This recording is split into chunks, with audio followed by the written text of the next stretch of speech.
the Travel Squad podcast. We're four friends that grew up together in the same small town. We followed each other to San Diego, and now we adventure the world together. One passport stamp at a time. We're here to share our travel stories and inspire you to go on your own adventures. Even if it starts with your own backyard. I'm Jamal. Brittany, Kim, and I'm Zaina. And we're the Travel Squad podcast. So grab your tickets, your passport, And don't forget your travel insurance. and prepare for takeoff.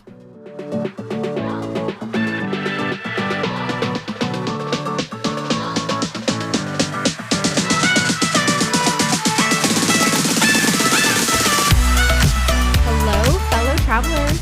Hey, everybody. Hey. Welcome to episode 78 of the Travel Squad podcast. We're going to Arches and Canyonlands National Parks. Arches and Canyonlands National Parks are two of Utah's mighty 5 national parks. They're located in the southeastern corner of the state, and although they technically do not touch, both are on opposite sides of the city of Moab. So if you're going to do one, you got to do the other. That's so cool. I did not know that. Because I haven't been to these two national parks. You two went a nice couples trip there, and Zaina and I did not go, but I saw your guys' photos. They were so beautiful. The sunrise photo, I can't wait to get to that part and hear all about that. That was gorgeous. And I have been to a couple of Utah's national parks. They're all beautiful. Utah's a beautiful state, so I cannot wait to hear about this. I know, like Kim, I saw the pictures. They were super gorgeous and I can't wait to hear more about it. But I do have to say that I constantly feel like you guys are going to Utah to a new national park. And so when I asked at one point, and I know Jamal just said there's 5, but at one point, before I knew that there were 5, I was asking you guys and Jamal said 5. And I'm like, how is there only 5? I swear to God, every weekend you guys are flying to Utah. I feel like we've flown to Utah at least 3 times this year. Change of religion on the horizon? No, not this year, Brittany. Technically in 2020 we did. Yes, 2020. I just want to point out, everyone, that before we recorded this episode, Kim said that she's going to be asking the hard-hitting questions on this trip. And wow, She already hit one. No, I have not yet. Hard-hitting question, Kim. I'm proud of you. I am there for the nature. And let me just say this. Utah really is a beautiful state. Like we said, it does have 5 national parks. Brittany and I have been to all of them. This one specifically is going to be about Arches and Canyonlands. If you've ever seen a Utah state license plate, you've probably seen a iconic image of Delicate Arch, which is an Arches National Park. So, I mean, that's how iconic Arches is it's literally on their license plate. But we're going to get into Canyonlands, and let me tell you something. Canyonlands really shone for me. I've heard you both raving about it. Well, let's get into it. Start us off with some tips for visiting these two national parks. So in these national parks, weather is very important. It gets really hot in the summer. There's pretty much no shade. So if you go in the summer, expect to be wearing shorts and a t-shirt and have all of the sun protection that you need. And in winter, it gets very cold, below freezing, and there can even be some snow on the trail. These national parks are literally in Utah's desert area. And like Brittany said, during the summer, as we know, deserts are hot. Maybe a lot of people don't know this, but during the winter, deserts are freezing. So depending on what type of year you go, you have to pack and dress accordingly for that. Question. What month did you guys go in? We went in November. And cold? Did you need big, heavy jackets? Absolutely. So when we were hiking our first day at Arches, we definitely needed pants and a jacket. As we were hiking, you are sun exposed. You are building up body warmth as you're working out and doing those hikes. So we did have to shed some layers, but once you took it off, then the wind is blowing on your sweat and then you get cold. So it's a constant back and forth, back and forth. So you want to have the layers, take them off, put them on, back forth. I've got a hard-hitting question for you. Hit me with it. Did you bring gloves? I Yes. always bring gloves, Zaina. I'm not you. I brought my gloves. And a beanie, because when we went to Canyonlands one morning, it was like 29 degrees outside. Ooh. It was a little chilly. Yeah, and when we went in November, like Brittany said, it was the tail end of November, so close into December. We would also recommend renting an SUV because we flew into Salt Lake, and to get from Salt Lake to Moab, we did hit patches of snow, and we actually did glide a little bit on the road, so we were really glad to have an SUV.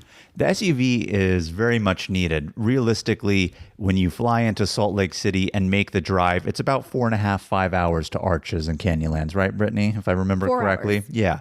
and you go over a big mountain pass. So it's snowy, you're in the mountains, so you do need it for that. Then you get into the desert area and really don't need it so much, but it is good to have. And so, as Jamal said, you do drive over a mountain pass. And so you do need to download offline maps while you're driving within the state of Utah and also when you're in the national parks because you won't have cell service. When you had the SUV, did it have 4-wheel drive? It did have 4-wheel drive. Okay. They gave us one with 4-wheel drive, and on another trip that we went to, another one of Utah's national parks, maybe 2-3 weeks later, which is maybe why Zaina's saying she feels like we were always in Utah.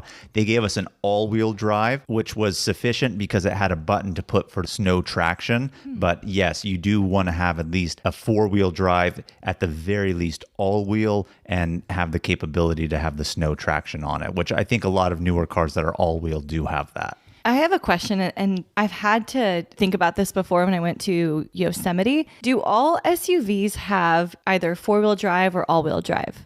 Yes. That's actually a really good question. I believe the answer to that is yes. Like 100% guarantee it will have it. At least all wheel. I mean, if it's a very small SUV, not a midsize, maybe not. Maybe it's just a 2-wheel. But I would wager to say at least 90% of SUVs, whether they be compact all the way to full size, are either all wheel or 4-wheel drive. That is great to know because there is not a setting on car rental services for 4-wheel drive, which is terrible UX. Yeah. And I feel like you have to rent the larger SUVs to get a guaranteed 4-wheel drive for sure. So Jamal and I did take this trip on a weekend. We left on a Friday. And Beautiful weekender trip. we originally booked a flight that left after work, but with COVID and with the airlines not doing as many flights, we ended up not getting a nonstop flight. They changed it to a flight where we did have a layover. Oh my gosh, that's terrible. I know. San Diego to Salt Lake with a layover. Where did you lay over? We laid over in Vegas, which sucked because it was a layover, but not too bad because we used my priority pass on my credit card and we got some lounge access and got some drinks and food. So Nice. can't complain, but realistically taking 4 to 5 hours to get there when the flight could really be 2 hours, it sucks. Another hard-hitting question for you. Did you hit a Pakistan? Did not hit a Pakistan in Vegas this time. We didn't have time. There's always time for Pakistan.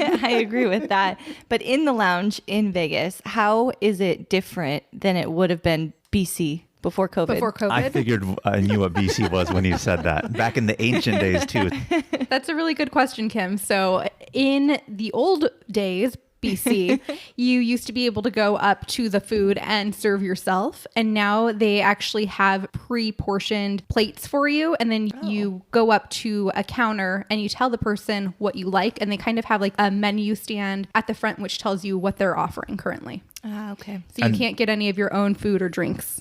Yeah, so not too bad. Unfortunately, that really does limit the type of quality food that they do put out. But at the same time, free food, free drinks, really can't complain. And again, a nice isolated place to sit.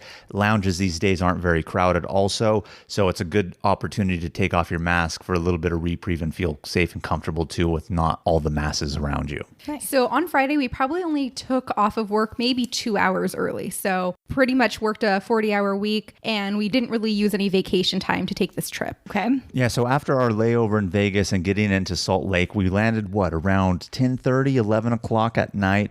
So, In Salt Lake. Yeah, because it's an hour ahead in Utah from California time also.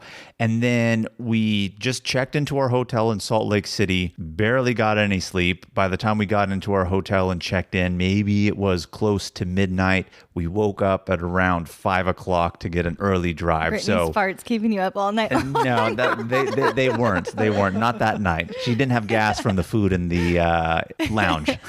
5 hours of sleep, and then you guys woke up and hit the road. Hit the road. road. And it was pretty intense because at least we had the SUV, which again always comes in clutch if you're driving in mountain areas. But we left out of Salt Lake. You can see up in the mountains there was a little bit of snow, but then we went over this one specific pass, and at one point then you could really see like they had the road signs that said chains are going to be required or 4-wheel drive, and we're like, oh my gosh, what does this look like in here? And we had to drive really slow. Then there was a truck that was blocking the middle of the road because he had slid and no one really knew, is this an accident or go around? So there were some slight delays, a little bit of sketch driving, but at the same time, we made it through the mountain pass and hit the desert areas of Utah. Yeah, so we did have to go on US Highway 6. Jamal was like, this is a crazy highway. highway. So I looked it up and it was like one of the US's most dangerous highways. I And think it was like, listed as one of the deadliest too. yeah. And I was like, oh, Living on the edge. okay. So at this point, are you feeling more scared or does it look beautiful with all the snow? Both. I mean, like all of the trees have that snow dust on it. There's just like a white layer outside. But at the same time, the roads look a little scary. They look icy and you can definitely feel the kind of slide. Well, because it had just snowed that night. So it was fresh snow. Their version of what we have in California, Caltrans, that goes out into the roads, cleans it up, salts it. They hadn't really been out yet. So we were literally making our own tracks on the road in the snow and it wasn't cleaned out. So we were like, all right, well, when we come back from our trip, we were flying out, on Sunday. We said to ourselves, well, we have to drive and leave early that way in case there's traffic or slowdowns because of the snow. But luckily on the way back, they had already cleaned that stuff up. But going through, we were making the tracks in the snow on the road. When you were out on the scary highway, did you stop and think about Candy Cane? You know that movie reference. Joyride with Paul Walker. Joyride Candy Cane. Okay. Yeah. It sounded familiar to me. I was going to say the Candy Kim, Man. I'm proud of you. I'm proud of you too, Kim. Oh my gosh, that would have been so funny if you said that and Jamal didn't That get was it. an intense I had no movie. truckers chasing me on this one, so I wasn't too concerned in that regard. Okay. But anyway, we made it through the pass, and then eventually I would say around 10 o'clock is when we got to Arches. 10 to 11, we got to Arches. So about 4 hours of driving? 4 About. hours. Yeah. And just to keep in mind, in the winter, to get the most out of the day, you want to get into the park early because the sun is going to set early. And Arches National Park is, like Jamal said earlier, located in eastern southern Utah near the Colorado border. And it's known for its natural sandstone arch formations. And there's actually over 2,000 arches located within the park. Yeah, and so, like I said earlier, they do have the license plate that has Delicate Arch, which is the most iconic arch in the park. And it's literally sitting in the middle of nowhere, just literally a stoned arch that's about 80 feet tall. Obviously, all the 2,000 don't look like that. Some of them are carved into the mountainside. Some of them have double arches in them, aren't necessarily as big, but they are very impressive to see and very unique in terms of geological formations. Did you read or see anything about how they formed into arches like that? Yeah, they had signs about that throughout the park, and I did read up on it a little bit.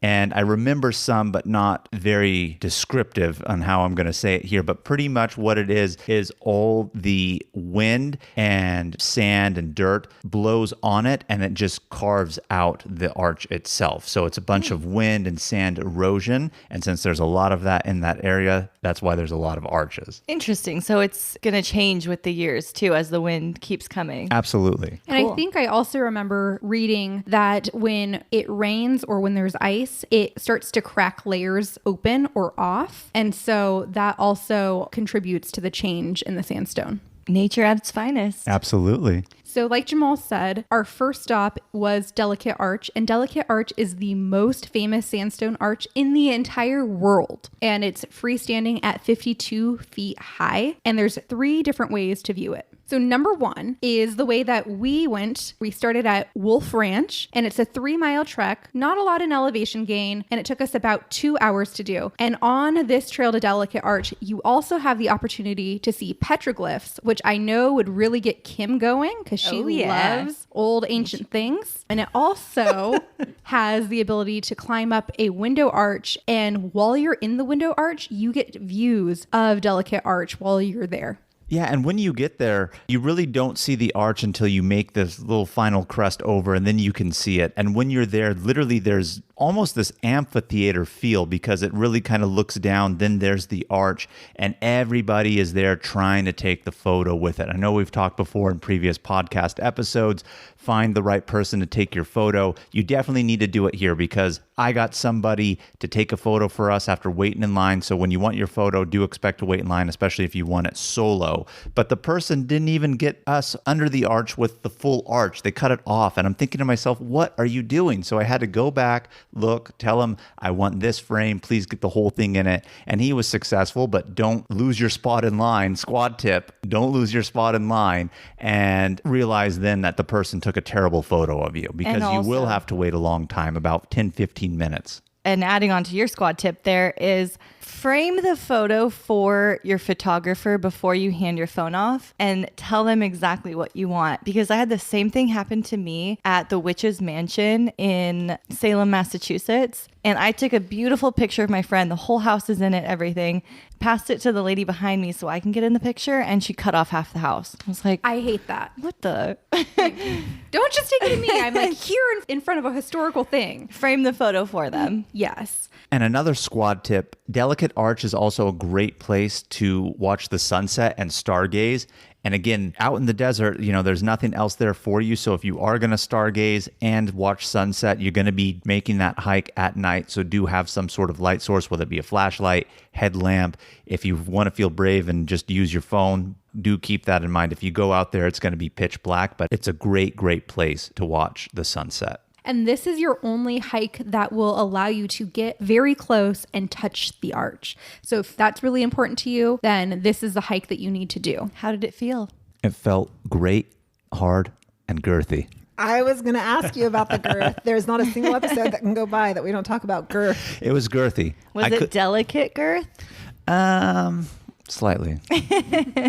So the viewpoint number 2 is the lower viewpoint. And this viewpoint does not allow you to touch the arch like we had mentioned before. And this viewpoint is for people that can't hike long distances because it's only about 100 yards from the parking lot. So this is good for all skill types. Can't or don't want to because you're 30 and you're over hiking now. You're describing yourself right there, Kim. But like Brittany said, you can't get to it here. You could only see it. It's called viewpoint for a reason. You really can only view it. The third way to see Delicate Arch is to go to the upper viewpoint. And so this is about half a mile round trip. And so you would continue past the lower viewpoint up to the upper viewpoint. And it's said to be about moderate in elevation and difficulty. Did you guys do all 3? We did not. We didn't feel the need because everything else was a viewpoint and we were all up on it. Kim, I told you I was feeling its girth. Like, why would the viewpoint do me any good at that point? I wanted to touch it. But for our listeners out there who don't want to do the hike, don't want to be out in the cold that long, or if you go during the summer out in the heat, the viewpoints are great places to go ahead and see it. Or if you don't want to touch it. Yes. Who doesn't want to touch it though? Let's be honest. That's why we did it. I would have too much FOMO if I didn't get to touch the arch. You see everyone else down there touching it, hands all over it. You want a piece of that action. Absolutely. And I want my photo with it. That is for damn sure. I want to be under it. I mean, it's on the Utah license plate. I want to say when I see Utah plates now, I've been there, been under it. I mean, you can see yourself on a license plate now. Absolutely. So from there, we did a hike called the Window Loop and Double Arch. This hike is about 2 miles round trip, and we've spent about 2 hours in the area. And this area gives the most picturesque views in the park that give the park its name. Yes, and I really loved this area of the park when we were here. You know, the window loop that they do have, it's called a loop because you can see several different arch formations, and they have different ways you can go. You could go in a circle, you could do little spur-offs and then connect back in and then go somewhere else within the window loop. But you do get to see lots of different formations of the arches there, and I really did enjoy it. The hike itself is not very bad. There are some steps up, but for the most part, it is very, very moderate, and I would even say less than that. So as long as you could hike a few stairs and not necessarily very steep, you can do this with limited mobility, but it is definitely not accessible via wheelchair in that sense. You can see them from a distance, but you can't get up on it. So Window Loop offers 3 different arches. It offers the North Window Arch. You can climb up under the arch, stare at the sandstone arch above you, and then also it gives a great view into the desert landscape. There's also another arch we went to on this path. It was called Tourette Arch. You can actually climb up onto it. And from there, you can see North Window Arch from that arch. And then as you head back, you can see both North Window Arch and South Window Arch, which is the last arch on this loop. And it just so picturesque, so beautiful. We got lots of really good photos, and it was just a nice, easy trail. And as Brittany was describing that, I mean, we're talking about a lot of arches. North window, south window can kind of be confusing, but rest assured when you are there, you know, you would think, okay, well, here's a couple of them. They're all going to look the same, but they really don't. Each one, as you're viewing through it, 1, the arches look different, and 2, they give different views out through it to the beautiful landscape surrounding the park. So it is really breathtaking to see and very, very enjoyable. And so you can go back to the parking lot the same way you came in, or you can take the primitive loop trail back, which is what we did. And then we headed over to Double Arch. And wow, Double Arch is so impressive. So Double Arch is actually right by Window Loop. And there is a parking lot in the middle. And on one side of the parking lot is Window Loop. The other side is Double Arch. And Double Arch was absolutely amazing. Envision yourself walking into some sort of domed cathedral of a church, but it's open with the two arches. So you have about, what was it, half a mile from the parking lot? A little into less. that. Yeah, a little less. And then you get under the double arches. And it's just so impressive to see because it's, like I said, a cathedral dome almost, but with the double arch opening. And then you can see the sky from different sides. It's very well shaded in there. We did climb up to sit into one of the arches. Very difficult to do, but we were able to do it, and that was really cool. It sounds really pretty. We're going to put pictures of this trip up on our website, travelsquadpodcast.com, so you can see some of these amazing shots. I've seen them on your Instagram, and wow. Words just don't do it justice. If I was good at describing things in sense of words, maybe I could put it into writing and I would be a world-class author. So yes, you are very correct. The photos are going to have to do the justice, and do check it out. I did read a tip, so squad tip. You can climb up in between Double Arch and you literally have to lay down on your back, but you lay down on your back and then you get a photo looking up to the sky and see both arches in your photo frame. I had to lay down to get it. Otherwise, you really can't. So I did that tip that Brittany just mentioned right there. And she told me she had read it. And I was like, all right, I'm going to put the squad tip in action right now. And you got a great picture out of it? I did. At least what I felt like was a great photo. So from there, we headed over to Balanced Rock. And this is one of the most iconic features in the park. Why is that? Well, I guess you can tell from the name, it's a balancing rock. So it has a very thin little, spire. So this is not an arch, but it is a thin spire. And then at the top is just an oversized rock that is balancing on it. So it looks like it should tip over realistically at any moment. As you're driving through the park, we actually passed this on our way to Delicate Arch, to Double Arch, the Windows Loop. So we caught this as we were coming back and we made the stop. You can do the 0.3 mile loop around the entire rock, which you would need about 15, 30 minutes to do, but you could easily see it from the parking lot, get your fills, get your photos. Brittany and I didn't do the full loop. We walked like a quarter of the way to one side and then the other. It is quite impressive to see, and just, I don't want it to fall, but if I was there when it fell, I think that would be an interesting thing to see. And it stands 120 feet tall. So it's not like a short spire. It's a pretty tall spire with the rock balancing on top of it. Cool. Yeah, and that was pretty much Arches National Park. There are lots of other hiking trails that you can do, but for the most part, the hiking is relatively limited to just the trails and the viewpoints to see the more iconic arches in the park. And so after that, we drove back to Moab, which again is the biggest city closest to Arches and Canyonlands. And we stayed overnight at the La Quinta Inn and Suites. And I actually enjoyed that a lot. There was a breakfast buffet, but by the time we had to wake up early in the morning to do the sunrise at Canyonlands, we missed out on it. But rest assured, if you go and don't want to see that sunrise, it was there for the taking. Darn. Would you guys recommend staying there then for anyone listening? Yeah, it was a nice hotel. Do you remember about the range of what it cost per night? So I want to say it probably cost about $125 per night. So it wasn't very pricey, but Jamal and I did get this free because we did use our Chase Sapphire Rewards points from our travel credit card. Bucking them hard. Wonderful. I think that's episode 67 where we talk about travel credit cards and we go into the details of this one. Yeah, it's definitely a very good card, and I would recommend staying there. The city of Moab is actually quite nice. I mean, it's literally geared towards the economy of people visiting these national parks. So it kind of has a nice rustic feel. There was a barbecue joint in the parking lot of the Wyndham, so if you're feeling barbecue, that's a good spot for it too. It was highly recommended as one of the places. But Kim, you would be so proud of us. You know what we did for dinner that night? Tell me it was Thai food. We went to Thai food. What'd you guys get? We got some drunken noodles and some, I think, panning curry. Those are my two favorites. And it was actually called Arches Thai. Wonderful. 10 out of 10 would recommend? 10 out of 10 would recommend. Absolutely. What How was really the spice? The spice wasn't too bad because Not perump level. it wasn't perump level, but we made sure that it wasn't. But I really did enjoy this Thai restaurant. It was very unsuspecting. When we got there, it looked like it was in somebody's house. That's what it looked like on the outside, but then you get on the inside and it's a full-blown restaurant, obviously. But this was very highly recommended. We even asked the concierge or person at check-in at our hotel to recommend a few places to eat because we were undecided. That barbecue joint was one of them. And Arches Thai was definitely listed. We were looking at another Thai place ourselves because it had better reviews, but our person at the hotel recommended Arches, and I don't regret it. It was on like a point less than the other Thai place, but this one was good. And it was so cold that day. We just wanted something to warm our souls. And barbecue just didn't feel like it would do that. And curry warms your soul. Yes. Barbecue wouldn't warm your soul. It would have.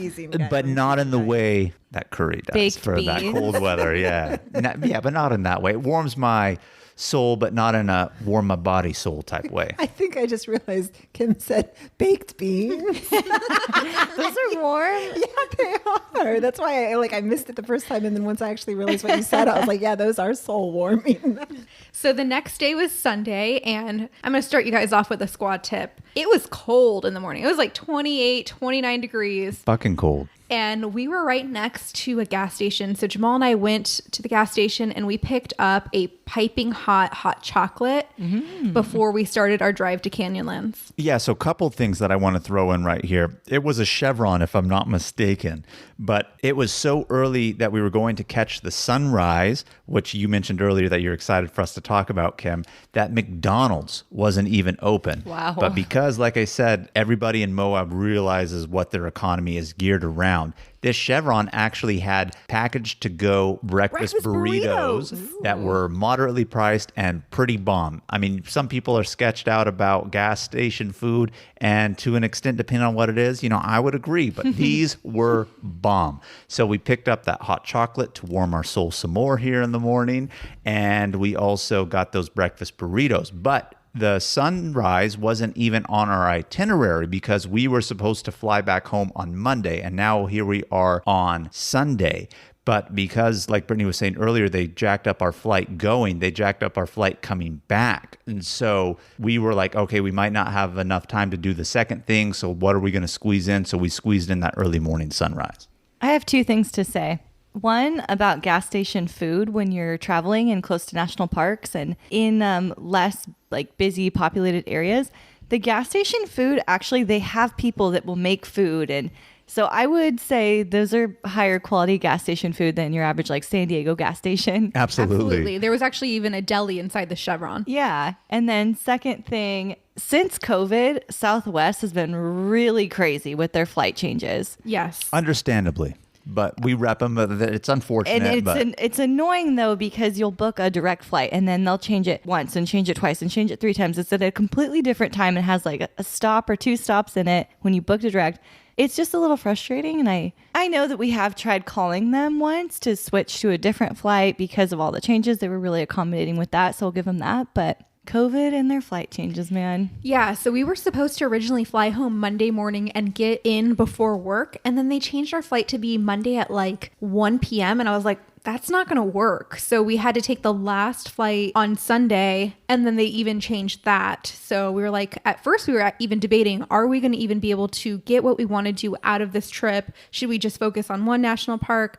And then we just sucked it up and we're like, no, we're going to do both. We're going to power through. I told Brittany, I said, if we're there, I not that I wouldn't want to come back, but I don't want to come back that quick if I was just right there and the other park is 25 miles away. It's I have to do it. We're there. We got to do both. That's quite a change from your stance on a sunrise view from the Philippines. Well, if we remember in the Philippines, I was just coming off an upper respiratory infection and I was on my deathbed pretty much. But this one here, I'm actually glad that they changed the Southwest because the sunrise wasn't even on our radar. And this was probably the highlight of the trip for me. I enjoyed this the most out of anything. So from Moab to Canyonlands National Park, it takes about an hour to get there because the roads are pretty windy. We went to the park section called Island in the Sky. And so it is a lot of windy roads to get to this plateau in the sky that overlooks Canyonlands National Park. Yeah, because they have the Island in the Sky. Then they have a section of the park called the Needles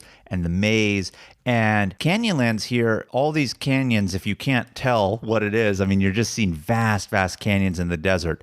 Canyonlands is carved by the Colorado River. So we know the Colorado River carves the Grand Canyon, and everybody loves the Grand Canyon. But let me tell you something, of having been to the Grand Canyon and now having been to Canyonlands, I find Canyonlands to be so much more impressive in terms of its vastness, its scale. It's really, really beautiful. So the Island in the Sky is obviously on the upper rim area, Needles, and everything else is going to be lower canyon, which we didn't venture into. Could we just take a moment to shout out the Colorado River as an MVP for what it has given America and its contributions? Seriously. It really has. Wow. Horseshoe Bend, beautiful. And Vegas wouldn't be there without it because it's a hydroelectric power dam. Otherwise, there'd be no water or electricity in Vegas. So shout out for its economic value and scenic beauty for I nature. think down here in San Diego, we even get some of our water from the Colorado River. Yeah, we do. Shout out, MVP. Colorado River. Woo! So the first thing that we did was Mesa Arch Loop Trail, which is where we did watch sunrise. And the trail's not long at all. It's only 0.7 of a mile round trip. But this is the iconic arch in Canyonlands National Park. So even in Canyonlands, again, we're so close. It's famous for the canyons, but even here they do have the arches, just like at Arches National Park, which is its neighbor, Sistering National Park. Yeah, and so the Mesa Arch isn't very tall or wide like Delicate Arch or some of the bigger ones in Arches, but this one you can walk up to it, and the arch just is situated as a frame to look out into the canyon, and it perfectly is looking east, so you're able to watch the sunrise come up through this little narrow arch overcoming the canyon. You could see the light starting to filter on it, and it was just incredibly beautiful. But there are lots of people there, so if you want the position to watch it through the arch, you need to get there even more early to get your spot. An hour before the sun pops up, or you think that's a little too much? No, I don't actually. An hour, 45 minutes. We were there about 30 minutes beforehand, and there were so many, obviously, hikers like us and people who just wanted to experience it, but there were so many professional photographers there. They had their tripod pretty. set up. They have it perfectly angled. They've been there before. They know what's going on, and they're filming it. Yeah, so although we didn't have a spot directly in front, there were areas to sit on the side, and Jamal and I just sat back, enjoyed our hot chocolate, and watched the sunrise. And just the glow on the rocks from the sun is so amazing. All of the rocks glow an orange hue. I took some video and they're unedited, and it's amazing how beautiful and how orange and how much it glows. I was going to say a time-lapse video would probably be so beautiful of this. Oh yeah, definitely. Yeah, we were able to get good photos. I forgot to mention, again, the arch isn't very high, but it sits at the edge of a vertical 500-foot cliff, like straight into the canyon. So when you're there, you're literally on the edge of the cliff looking at this arch and through it. And when we were there, like I said, people were taking photos of the sunrise, but we did catch some people who were actually doing photo shoots of girls in dresses, which I don't know how they were doing that. It was like 19 to 20 degrees in the morning before it started to warm up, and these girls were not layered in anything. Everybody was all bundled up, and What here were they the are. dresses like? They were like dresses? white sundresses. Oh, okay. Yeah. Because I have heard of some services, like you see this a lot in pictures of Greece, where the women have these crazy huge dresses and they're blowing in the wind. It's like a beautiful crazy red dress, and they're on the Greek like white and blue background. So I was wondering if it might be that, but it doesn't sound like they're that. Oh no, they were wearing like sundresses with like brimmed hats that you would find at the Kentucky Derby or something like that. They really good photos. I ended up talking to the photographer who was doing it because we wanted to get shots from that side. But shout out to them because it was cold out there. We were all like huddling up like, oh my God, how are these people there? Because it was cold. You want those gloves, Anna. Yeah. So after we finished Mesa Arch, we went to the Grand View Overpoint hike. And this was another 2-mile hike that we did. It took us about an hour and a half, but it has one of the best canyon views in the entire Island in the Sky district. And so this route's really short and sweet, but it's also really thrilling because it does take you to the canyon's edge as well. Yeah, and where you're hiking along the canyon's edge, you can see to the left, you can see to the right. So this is almost forming like a little peninsula out. So it's not like you're just on one side, you see one side, you see opposing sides of the canyon. And even though it is 2 miles, there's only about 173 feet in elevation gain. So this is a relatively flat trail, real easy to do if you can actually hike out there on the rocks. I wouldn't even really call it a hike. It's more so definitely a trail. And I would say that this is also one of the longest hikes that you can do within the park in terms of the area we're at and the island and the sky. Otherwise, everything within Canyonlands here is pretty much overlooks. And I didn't get tired of looking at any of the different overlooks that we went to because each view of the canyon is more impressive than the last. So someone that doesn't feel like hiking could totally go to this park and enjoy the views and the scenery. Absolutely. Cool. I'm there. That's Kim over 30. What other overlooks did you guys do while you were there? So we also went to the Green River Overlook. But before we get into it, I do want to say we do have a previous episode that we did called No Hike National Parks. And so we do highlight Canyonlands heavily in it. So do check out that episode if you haven't already. And for future episodes, please be sure to subscribe to the podcast so you get all of the episodes when they come out. So to get back to your question, Kim, we went to the Green River Overlook, and it's just another overlook that offers really beautiful canyon views of the Green River that twists its way through the park, and it's near a parking lot and it is accessible. Yeah, and then there's the Schaefer Canyon Viewpoint Trail. It's only 0.2 miles round trip, so not even a quarter of a mile. And here you can walk out to the edge of the island in the sky area. And then you're standing about 1,400 feet above the base of the canyon. So really, really high up. Wow, that looks really pretty. I'm looking at a picture of it right now. Kind of reminds me of Zion a little bit, like the switchback area of the Angel's Landing Trail. But in Zion, the switchbacks are where people can hike. And in Canyonlands, the switchbacks that you see is actually a road that descends from the top into the canyon. And it was actually a historic path used by Native Americans to access the Colorado River and by ranchers who would use it to move livestock. Interesting. Look at Brittany coming out with the facts over here. I'm the new historian of the group. Yeah. And so now it's used for scenic driving and mountain biking. Cool. Was that everything that you saw in Canyonlands? Just that one day? Yeah, just in that one day. I mean, we got there really early for the sunrise. Then we did the actual 2-mile hike. And then again, everything else was really viewpoints. The park is large, but the island in the sky area is not, because you're only at certain points up on the plateau of the mesa to really get those overlooks. So unless you're going to go into the other districts, maybe you could spend more time there.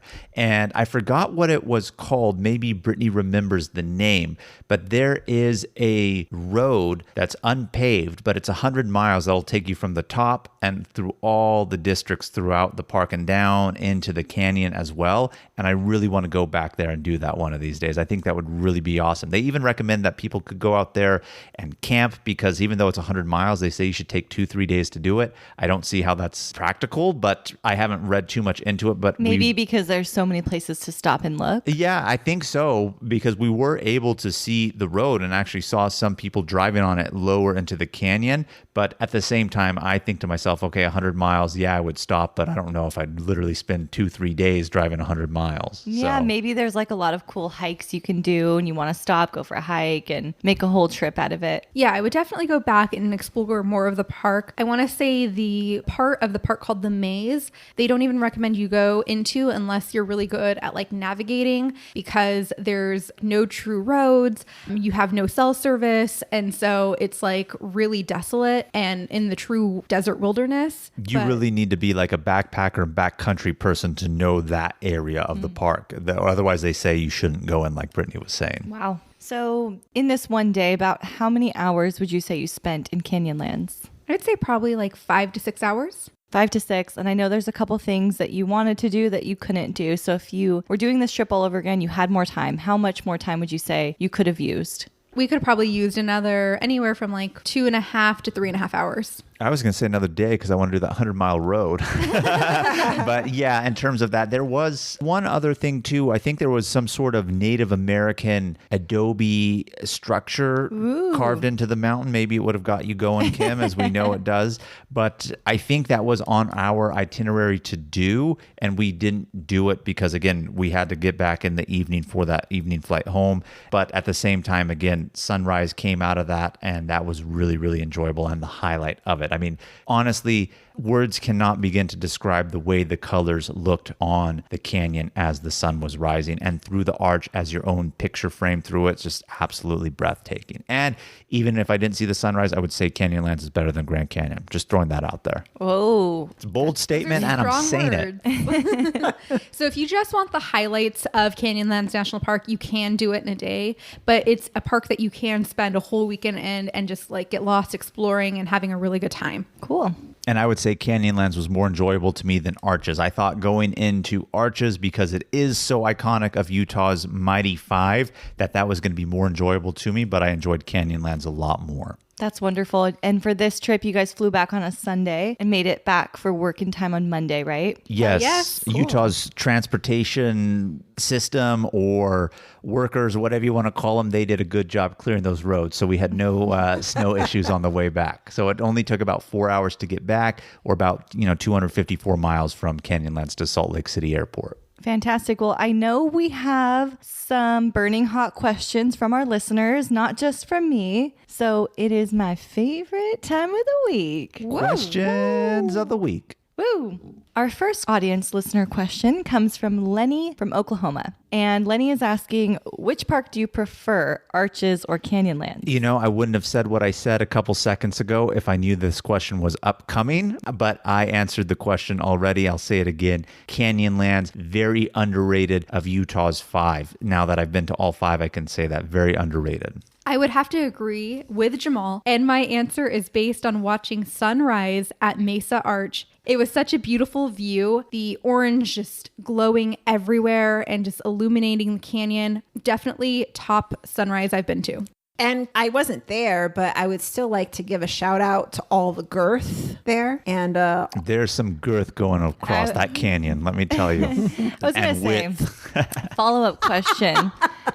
What was better, the sunrise at Canyonlands or being all up in the girth on the Delicate Arch? Sunrise. Sunrise. I'm not a girth person. I make jokes. I know that's your ladies' thing. You're not a girth person? Come on, give yourself more credit than that. All right. We have a couple of other questions. Some of these came in anonymously. And so one of them that I'm also really interested in, can you do all of the Mighty 5 Utah National Parks in one trip? And how long would that take you? I absolutely think you can. We are actually working on an itinerary to outline for you guys how to do all 5 in one trip. And it would take about 10 days. And so there's kind of 2 options. You can either fly into Salt Lake and work your way from east to west, or fly into Las Vegas and work your way west to east. Yeah, because Las Vegas is not too far from Zion National Park, which is the southernmost in the western portion of the state of Utah. So there are multiple options on that. And I would say about 10 days, 2 days each park, and half a day in one allowing driving time too. So it's definitely doable.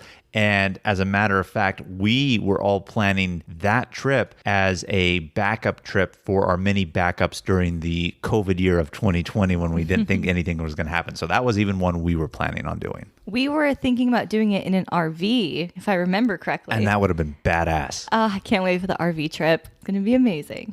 Our listeners usually always ask this question, and we try to cover it as much as possible. But one of our listeners wanted to know, how much total did this trip cost? From flights, hotel, the car, food, miscellaneous? Ooh, that's a loaded question. So like I mentioned earlier, our hotel was free, so we did not pay anything for it because we redeemed rewards through our travel credit card. Both nights. Both nights. Not even taxes. Everything was paid for. Wow. Okay. Yes. We did not pay any park fees because we used our America the Beautiful interagency access pass. So we had already paid for that back in March. So park entrance was free for us. Which originally cost? So the park pass for a full year is only $80, and you can get into any national park that charges fees. Otherwise, each of those park Arches and Canyonlands are about $30 each for about, 5 days in the park 7 days in the park. And most national parks that charge admission, that's usually the going rate is about 30.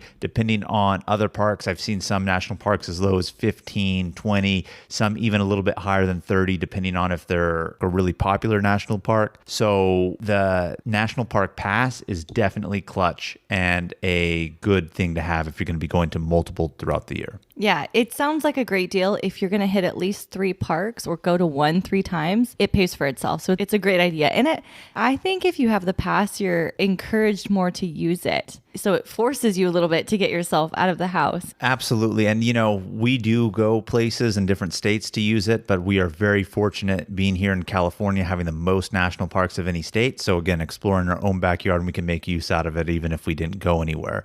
But to answer your question more specifically, the amount that we paid with our flights, gas, rental car, food was about $567 for the entire weekend. But do keep in mind, we didn't pay for our hotel. We didn't pay for our park fees. So those will add up a little bit, but definitely affordable in that sense of things to do. Especially that number 567 is for 2 people. For 2 people. So Correct. it's just about $250, $300 for a weekend trip. And you guys did a lot in that trip. Yeah, absolutely.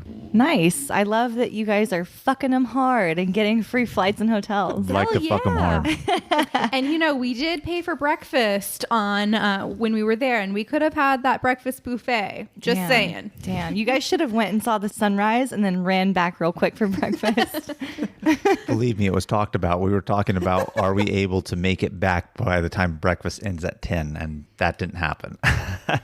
Well, thank you guys for sharing this. This was so interesting to me. I can't wait to take this trip. I'm so glad that we have it all in our notes so I can just click and book the exact same trip. And I hope that everyone listening is inspired to go see that sunrise too, because it sounds like it was pretty magical. It was. All right, everyone, that's all we have for you this week. Thank you so much for tuning in. Please keep the adventures going with us by following us on Instagram and YouTube at Travel Squad Podcast. We now have the Travel Squad Podcast hashtag. If you tag your photos with that, we will share them on our profile. And please send us in those questions of the week. And if you found the information in this episode to be useful, or if you thought we were just plain funny, please make sure to share it with a friend that would enjoy it too. And as always, guys, please subscribe, rate and review our podcast, and tune in every Travel Tuesday for new episodes. Stay tuned for next week's episode. We have some more amazing adventures and tips in store for you. Woo! Bye, everybody. Bye.